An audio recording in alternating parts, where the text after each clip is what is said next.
Bapak, Ibu, dan saudara-saudari terkasih dalam Tuhan kita Yesus Kristus, semoga kita sekalian senantiasa beroleh damai sukacita, berkat berlimpah, dan kasih karunia Tuhan. Amin. Berjumpa kembali di channel Salvator, channel Renungan Sore dan Pujian Mazmur, pada hari ini, Jumat 28 April 2023, dalam Pekan Paskah ketiga. Marilah bersama-sama merenungkan firman Tuhan dari Injil Yohanes bab 6 ayat 52 sampai 59. Tuhan beserta kita, sekarang dan selama-lamanya.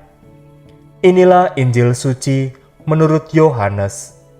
Dimuliakanlah Tuhan.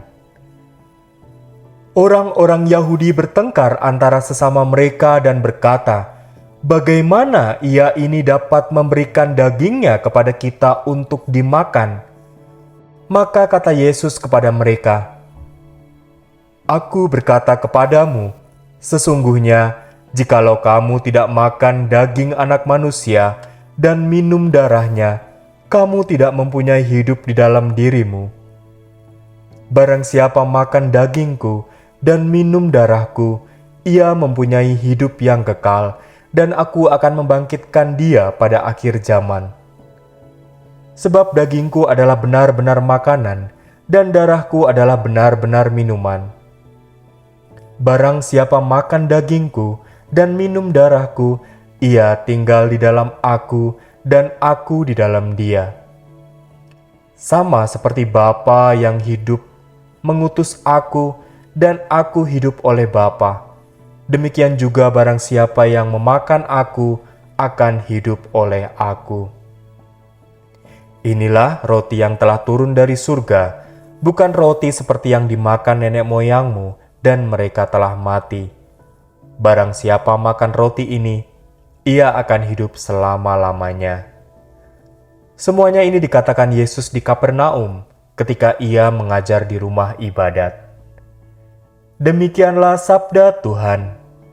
Terpujilah Kristus.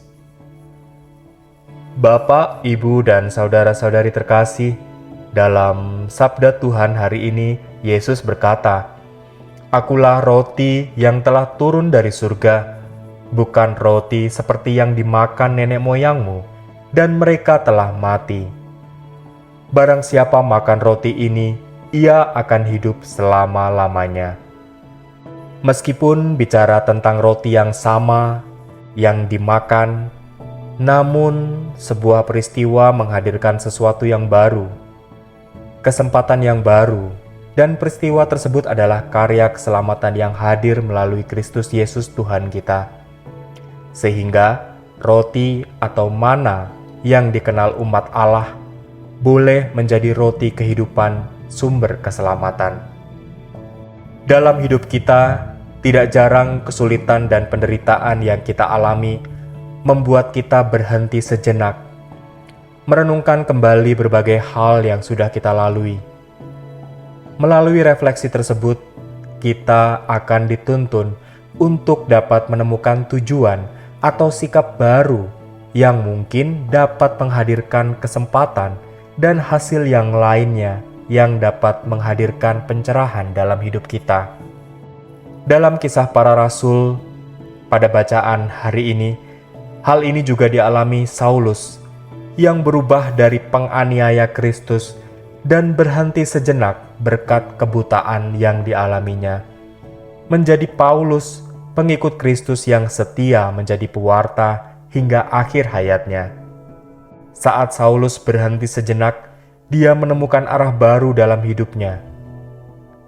Inilah contoh yang perlu kita ikuti. Bagaimana kita berani berhenti sejenak terhadap kesibukan yang kita jalani, sehingga Allah Tuhan kita membimbing kita ke arah tujuan yang baru. Proses menarik diri dari kesibukan duniawi dapat pula kita rasakan melalui perayaan Ekaristi mingguan. Kita diajak untuk berhenti sejenak, menutup mata terhadap persoalan hidup dan ambisi pribadi. Melalui keheningan itulah kita kembali dimampukan untuk menata hati dan budi terhadap panggilan ilahi. Kembali menata pandangan kita terhadap Allah yang berbelas kasih dan bukan yang menghukum. Sehingga olehnya kita pun mampu menghadirkan cahaya kasih wajah Allah di tengah keluarga, lingkungan, dan pekerjaan kita.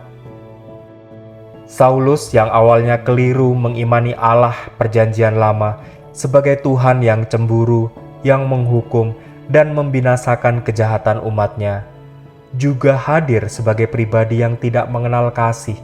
Dia mengejar dan membunuh para pengikut Kristus. Saulus mengalami perubahan saat ia menerima kasih dari Ananias, seorang pengikut Kristus. Karena kasih tersebut, hatinya pun luluh, sebagaimana selaput yang menutupi matanya, yang menjadikannya buta, luruh tersentuh oleh kasih Allah. Hanya kasih-Nya lah yang dapat mengalahkan kebencian dan kejahatan. Karena kasih-Nya, Kristus merelakan dirinya, daging dan darah-Nya menjadi santapan bagi kita. Oleh sebab itu, kita yang telah menerima dan mengimani kasih Allah dalam Kristus perlu mewujudkan kasih tersebut kepada sesama, sehingga semakin banyak orang boleh terbuka matanya dan tidak lagi hidup dalam kebutaan fanatisme karena tersentuh oleh kasih. Bayangkanlah Allah yang mengajak kita untuk kembali menata hati dan iman kita terhadap Allah yang berbelas kasih yang hadir dalam Ekaristi Kudus.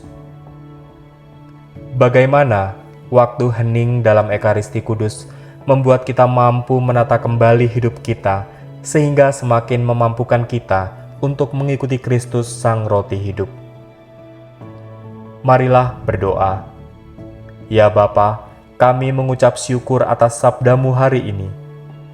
Bapa, ajarlah kami untuk menyadari kasih-Mu yang hadir dalam perayaan Ekaristi, yang memampukan kami untuk menata kembali arah dan tujuan hidup kami. Amin.